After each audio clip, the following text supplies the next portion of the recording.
What is up, guys? It is Rika Otome. Today we're back with the second part of Beanfest Part 2. We stopped at episode 7, so today we're just going to move on to episode 8. Happy hunting. The next day, so this is the day on Beanfest. Welcome, bean sprouts. It's that time of the year again, Beanfest. I hope you all ate a balanced breakfast and chugged a raw egg or two because you're gonna need some serious energy to last through the day. I'll go over the rules for all our freshmen. Pay close attention and don't let my magnificent musculature distract you too much. Halim, you did bring your lunch, right? It comes with written instructions on how to put it together. Did. Thanks, Jamil. I know we're on different teams this year, but let's make this game a good... Jamil did my homeboy so dirty. A good one. Yes, right. You're so shady. At long last, today's the day. Oh, how my spirit soar. Just remember, the higher you fly, the clearer a shot I'll have at beaning you. By the by, Vil, I know that you're not wearing any fragrance today. That's smart. I have to hand Vil that one. Maybe he's not all looks, and, well, he wasn't looks to me anyway. I thought you made a point of claiming that fragrance was every bit as essential to one's presence as a matter of dress. Man, I could never be in Pomfrey. They are so high maintenance. Look at Rook. Rook is so pretty. Can we just take a second to acknowledge him? Like, I don't see people simp over Rook enough. Rook creepy, but he's attractive sometimes. It's also essential to know when to forego wearing it altogether. Besides, I've been told that there will be monsters afoot with a keen sense of smell. Yeah, Savannah Clowhouse. My Roy de Poison. As ever, your genius brings a smile to my face. Tired. I see you decided to show up after all, Floyd. Yeah, I don't want to deal with extra lessons from Coach Lobster. I can show for the start at least. Once the game kicks off, I'll just find a tree to nap in. And here I was hoping to play tag together like we did when we were children. Not in the mood. Alright, it's a shame, but I suppose there's no arguing with your mercurial nature. I'll be passing out field maps to each one of you with supply points marked on them. Each farmer gets 10 beans, and each monster gets boosts that boost your running speed. Once you have your starting kit, head to your designated starting point. The game begins at 9 a.m. sharp. Happy hunting, kids. What? How did someone in there? Oh! Oh my! This is so pretty. Since I'm on the monster team, I'll be hunting you down without mercy. Nothing personal, of course. Okay. Now kneel. Coliseum. This is my starting point. Right at the side of the Coliseum where the magic harp lies. But going in alone without any equipment is hardly much of a plan. There's also safety in numbers in the event of a pincer maneuver or surprise attack. Thus, my first priority will be to get a few teammates to join me. Ooh, lucky us. We're starting right in spitting distance of the Coliseum. Wow, you're right. We could probably grab the harp early if we make a beeline for it right at the gate. Good call. Okay, I feel like if this was Genshin and we just climbed the building and glided down, we would be alright. Especially now that Jack is not at the Coliseum. Things will be easy, I think. Don't, unless you want to be eliminated within seconds of the start signal. Huh? You're farmers, are you not? If I were a monster, the first thing I would do is secure the Colosseum's defenses and ensure the magic harp stays safe and sound. This is an asymmetrical game. The farmer team is intentionally designed to outnumber the monster team. If you really want to seize the initiative, your first step should be forming. Okay, I didn't know you were smart, but I apologize. Ha! You just want to buddy up with us for extra protection. Figures. Pomfrey is full of wimps who couldn't handle themselves in a real physical contest. Is that true? I mean, Epel. I don't think Epel could, but like, that's not underestimating. I don't know much about Bill, but I think Rook could handle himself. Even a fancy schmancy house warden wouldn't last 5 seconds if he got surrounded by monsters. You're playing with the wrong person. Why don't you find a tree to cower behind and stay there, Your Majesty? Don't put some dirt on his name. Like, I don't really like him like that, but like, don't put some dirt on his name. Look at his face. He can kill someone. For goodness sake. Look at that. Look at his facial expression. Your handler is utterly incompetent. The least he could do is train you puppies not to bark without a good reason. What? If you're this lacking in basic manners, then I'll give you a Pomfrey lesson on how to lie down. Okay. You are in the presence of royalty. Now kneel. What? Yeah. What? Clearly your bark is far worse than your bite. Dude, he's got some serious moves. He's like half our size, but he hits like a freight train. I'll have you know, my personal trainer is a former kickboxing world champion. Imagine having enough money to say that. Oh my god. Sorry for disrespecting you. It would be an honor to be part of your group today. Chihuahuas would make better guard dogs than two of you. Why so mean? But since you've demonstrated that you can be trained, come along now. Okay, View.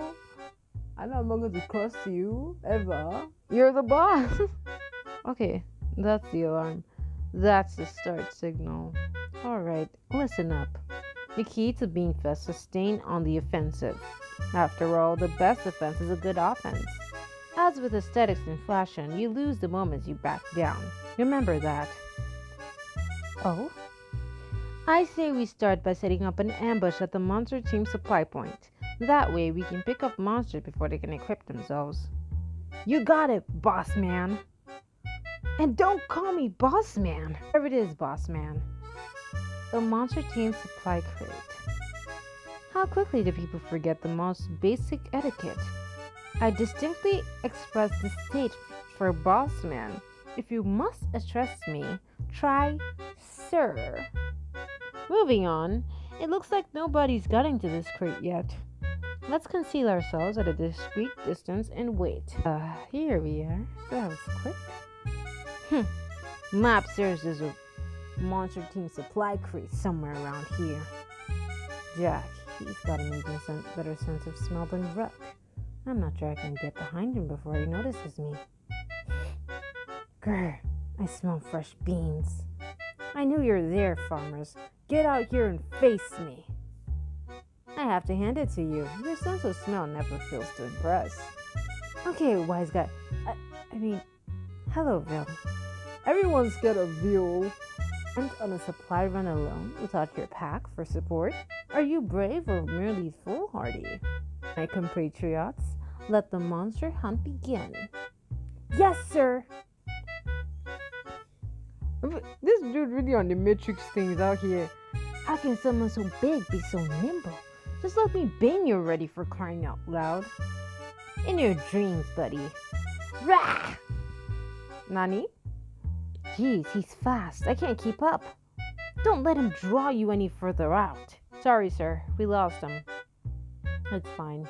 I must admit, it's harder than I was expecting to accurately hit a moving target when slinking beans by hand. According to the map, there should be a farmer supply point not too far from here. If we want to have a smoother time dispatching monsters, we should arm ourselves at a supply crate. Okay, Vil actually very smart. I have to give it to him. Vil is a very smart person.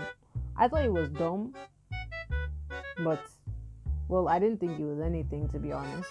He's smart. Aha! That must be a farmer crate there, draped in the orange clothes.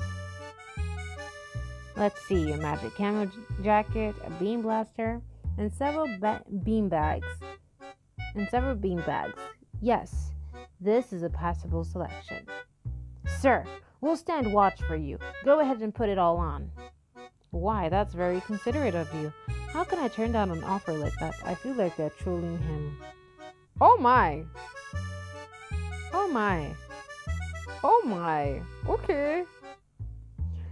The Bean Camo Collection, a bold, modern, and camouflage design based on traditional motif.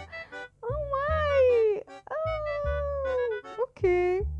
Ville Fashionista. It draws inspiration from the farmers who slew the monster plaguing Happy Valley, bringing peace back to their spoiled land. Its centerpiece is a vibrant combat jacket that leaves a powerful visual impression. The waistbelt gives a comically baggy yet certain chic flair, while the use of minimalistic black as an accent color on the pants and accessories pulls the look together. And the coupe de grace, an updo offset by a classic beret, effortlessly by all appearances yet meticulously styled to perfection. I love people that know about fashion and dressing. Oh my, okay. Slay, queen. Slay, you look amazing. Learn how to dress from Ville. I know I will. Oh, amazing. Nobody knows beauty like the housewording of Pomfrey. I barely understood most of that, but I can tell that this is a big deal. Then at least internalize this.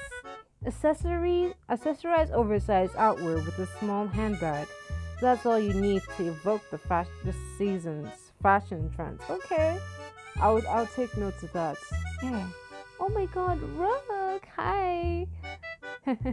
Leave it to Ville to spare no effort in pursuit of pulchritude even during this game. I must say, he certainly wasted no time securing both equipment and allies. Were I to challenge him now, I could undoubtedly go from predator to prey. One must never rush when hunting dangerous game. I should see about securing some equipment and allies of my own. No promises. Looks like the supply crate's untouched. I suppose it's yet to be visited by any adventurers. Oh, a magic camo jacket and a communicator? Ah, and this looks like a racket that deflects beams. Oh, this is quite a handy haul. I think I'll take it all. Oh my god. Oh my. I love how when it comes to Pomfrey, they always give us the full look. I could only hope I can do Ville's fashion tips justice. If my read is right, he should be showing up any minute now. Azul? There he is. I know that gait and breathing pattern anywhere. Bonjour, Chevalier de Roses. Comment allez-vous?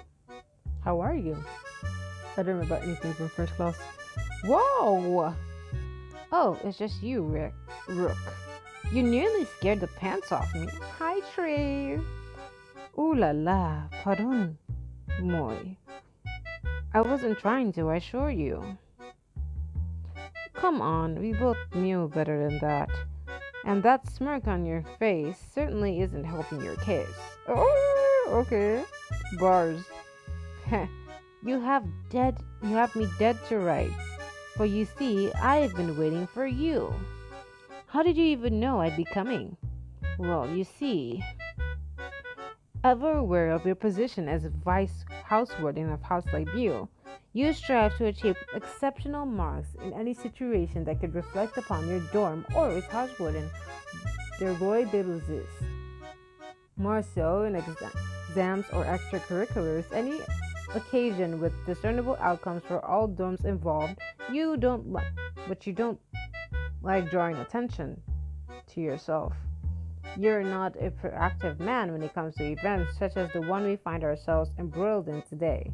Yet I imagine you would regard an early elimination as a blemish on the Harsley Buell name. And indeed, the trade clover I know wouldn't go out of his way to seek out and nab farmers for a chance at the spotlight. You weren't likely to take an aggressive stance, therefore, you would hunker down in territory familiar to you behind natural fortifications and wait out the enemy for a spell. Then, once a sufficient amount of time has passed, you would go on the move. That's where the botanical garden comes into play. It's full of obstacles that block line of sight, and you'd be more familiar with that, most given your affiliation with the science club. Hence, if I wanted to encounter you, I was much more likely to do so by waiting here than by wandering the fields at random. And there you have it, my reasoning. As someone who's been in the science club with you since enrolling, these people are smart as heck. They are smart. Rook is a freaking genius. I stun. How far from the mark was I? Boy, that was a mouthful and a half. I wasn't expecting a full lecture. You really are observant. Bro, Rook. Rook is so amazing, I swear. It's kind of scary. Those words are music to my ears, my friend. So why go through all this trouble to search for me? I thought we might enjoy the game together, as fellow vice house wardens. I'm flattered you'd offer, but you just said that I'm not the proactive type. And you're absolutely right. All I care about is surviving long enough that the housewarding and my underclassmen won't give me a hard time. Trey, have you ever thought about why it is that the house wardens and vice house wardens are placed on separate teams in this contest? To avoid a power imbalance, I'd assume? But in this game, all magic is forbidden, no? The house warden is not necessarily more physically adept than his vice house warden. Huh? That's a good point, actually. Rook. You're becoming... Oh my god. What is it that tips the scale so heavily in one direction or the other then? Oh, I think I get it. This is the third Beanfest game I've played in. But in the past two games, the people who made it all the way to the end were always in groups of at least three, if I recall correctly. You strike right to the heart of the matter. Brilliant deduction, Trey. What is it that teams need to persevere? Why, leadership. That is an asset that can only be honored through personal experience. There are no shortcuts or substitutes for it. Okay, sure, I'll grant that more people means more options for formation-based tactics. But banding together with random people you happen to meet doesn't exactly make for great teamwork. Especially considering how uncooperative most of the student body is. But Vil has already leveraged his drum to enlist the aid of Savannah Claw. Huh? Leave it to Vil to casually assert authority over another group of students and have them accept it enthusiastically. Vil! Indeed, truly he does the seat of Pumfrier Housewarden justice like no other. I presume Veal would seek to recruit more allies to his side. If I am to challenge that fair deadly beast, I must gather assets of my own. I need cooperation from someone whose leadership ability rivals that of the Housewardens himself. So please, my friend, would you be willing to lend me your aid? Okay, fine, I'll go with you. Sheesh. But no promises that I can actually be useful. Don't say that, Trey. Don't say that, Trey, even if it's just for good looks. Merci beaucoup. Merci beaucoup, Chevalier de Rosis. I'm most grateful to have your friendship. Let's go. Look at this 2022 official Pomfriere is one of the smartest houses in the history of houses. Like, these people analyze things like no other. Like, what the hell? So that's the end of this episode. We will catch you, or I will catch you in the next part of this video, which will be live in a few days. Thank you guys so much for watching, and I'll catch you guys next video. Bye guys.